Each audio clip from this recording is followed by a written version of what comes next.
Volkswagen'ning Sharq Turkistondagi zavodida Uyg'urlarning majburiy emgakka silinganligi haqida yangi paketlar o'tirg'a qo'yildi. Nopozliq tadqiqotchi Adrian Zenz Xitoy ishg'oliyati ostidagi Sharq Turkistonda Xitoy hokimiyatining Uyg'ur va boshqa musulmon turk xalqlariga qartilgan irqiy qirg'inchilikning quroli sifatida ishlatilayotgan majburiy emgak masalasi haqida yangi dalil paketlarni o'tirg'a qo'ydi.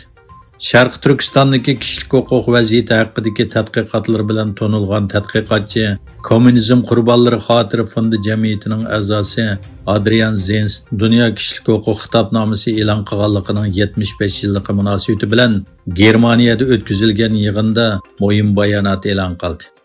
U Volkswagen'ni o'z ichiga olgan cho'ng shirkatlarning Uyg'urlarning sistemalik majburiy emgakiga selinishi bilan munosabati borligi haqida yangi dalil paketlarni o'tirg'a qo'ydi. Egilinishcha, Istanbul aerodromida tutib turilgan 2 Uyg'ur Turkiyaga kirib olgan. Xalqaro Sharq Turkiston Tashkilotlar birligining raisi Hidoyat O'g'uzxon ommaviy taratquy hisobida bayonot e'lon qilib, 2 Uyg'urning Turkiyaga kirgizilganligini bildirdi. U yana Turkiya Ko'chmanlar idorasi, Xalqaro musofirlar jamiyati, IXX insonparvarlik yordami jamiyati va boshqa aloqador o'rinlarga rahmat aytadiganligini bildirdi.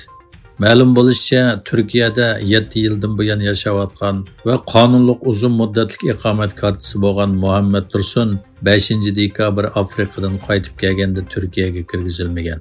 Uning bilan birga yana bir Uyg'urmi o'xshash ahvolga uchirgan. Muhammad Tursun Turkiyadan Afrikaga qaytarilsa, u yerdan Xitoyga qaytarilish xavfi borligini, o'zining 4 bolasi va ayolining Turkiyada yashayotganligini aytib, yordam so'ragan edi. Ma'lum bo'lishicha, Turkiyada uzun muddatli turish kinishkisi olgan ba'zi Uyg'urlar Xitoy pasporti bilan chet elga chiqib kirganda bu xil ahvollarga yo'liqqan.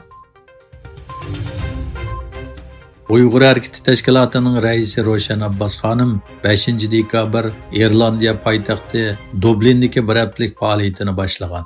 U shu kuni Irlandiya tashqi ishlar ministrligida uchrashish elib berib, Uyg'urlar navbatda duch kelayotgan ig'ir vaziyat haqida ma'lumot bergan.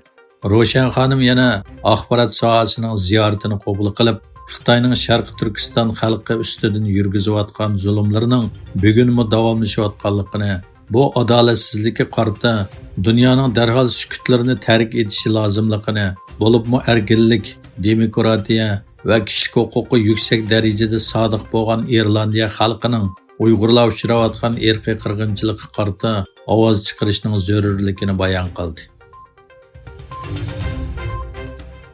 Amerika Avom palatasi Tashqi ishlar komitetining raisi va parlament a'zolari Bayden hukumatini Xitoyga qartilgan eksport kontrolini kuchaytirishga chaqirdi. Avom palatasi Tashqi ishlar komitetining raisi Michael Makul, Avom palatasi Cumhuriyetçiler partiyasining raisi Elsie Stefanik va Avom palatasining Amerika-Xitoy strategik raqobat komitetining raisi Mike Gallagher 6-dekabr Bayden hukumatini Xitoyga eksport kontrolini kuchaytirishga chaqirdi. Bir Xitoy jasusi Ukrainaning Odessada Ukraina havo mudofaa sistemasining harakatini suratga ilayotganda tutilgan. Odessa Feromiskiy rayonlik sud 11-oyning 29-kuni tutilgan Xitoyga qarata tekshirish boshlaganligini e'lon qildi.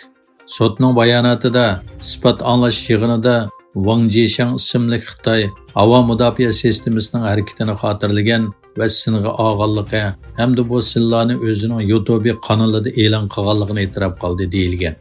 Qarorda Xitoy jasuslarining suddan burungi tekshirish bosqichida jinoyatini iqror qilganligi va 5 yillik qamoq jazosiga hukm qilinganligi o'tirg'a qo'yilgan.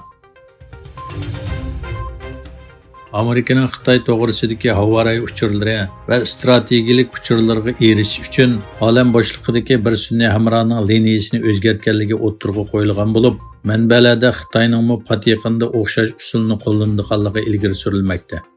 Yer shari istixborot nashriyati organi erishgan uchurlarga asoslanganda Xitoy qo'lga tushirgan havoray stansiyasi ko'rinishidagi istixborot qurollarini oshkorlagan bo'lib, hamma Xitoyning qo'lida meteorologiya istixborot uskunalari mavjud ekan va Xitoy bu sohadagi ta'sirini kuchaytirish uchun g'oyat zo'r chiqim qilganligi o'tirg'a qo'yilgan.